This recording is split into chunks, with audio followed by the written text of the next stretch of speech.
بسم اللہ الرحمن الرحیم۔ احادیث ہی احادیث۔ رسول اللہ صلی اللہ علیہ وآلہ وسلم نے فرمایا، اللہ کی طرف سے دکھ ٹلنے کا انتظار کرنا عبادت ہے۔ یہ کنز کی حدیث نمبر ہے 6508۔ خودکشی کی سزا۔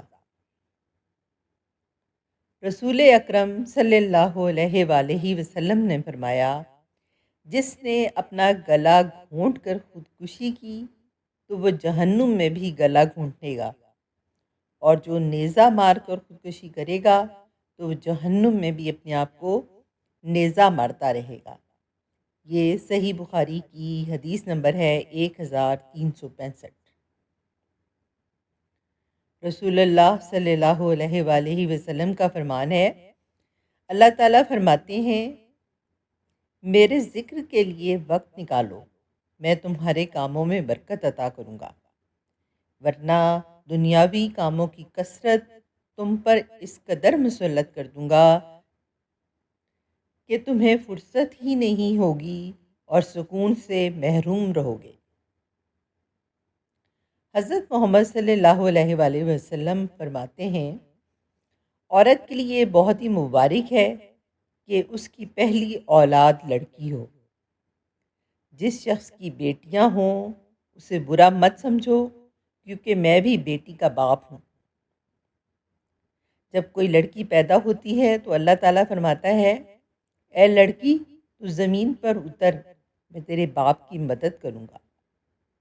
جب اللہ تعالیٰ خوش ہوتا ہے تو زمین پر تبھی بیٹی کی پیدائش ہوتی ہے۔ نبی کریم صلی اللہ علیہ وآلہ وسلم نے فرمایا، بندہ جو بھی دعا مانگتا ہے اس سے افضل نہیں ہوتی۔ بسم اللہ الرحمن الرحیم۔ اللہم انی اسألک المعافۃ فی الدنیا والآخرہ۔ ترجمہ، اے اللہ میں تجھ سے دنیا اور آخرت میں عافیت کا سوال کرتا ہوں۔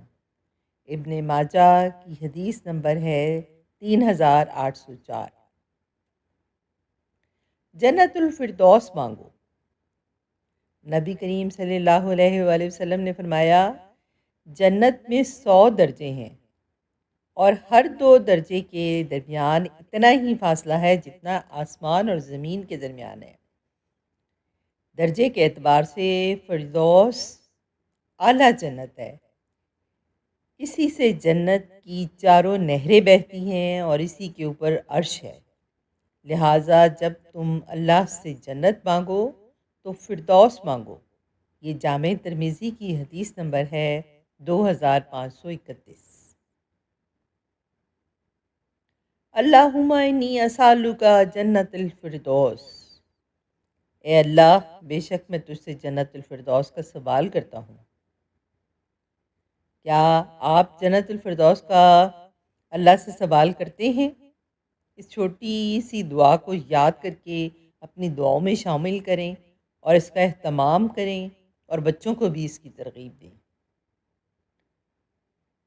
حدیث نبی صلی اللہ علیہ وآلہ وسلم کہ حضرت ابو سعید خدری رضی اللہ تعالیٰ عنہ سے روایت ہے کہ حضرت معاویہ رضی اللہ تعالیٰ عنہ نے فرمایا، رسول اللہ صلی اللہ علیہ وآلہ وسلم اپنے صحابہ کے ایک حلقے میں تشریف لائے اور فرمایا، کیسے بیٹھے ہو؟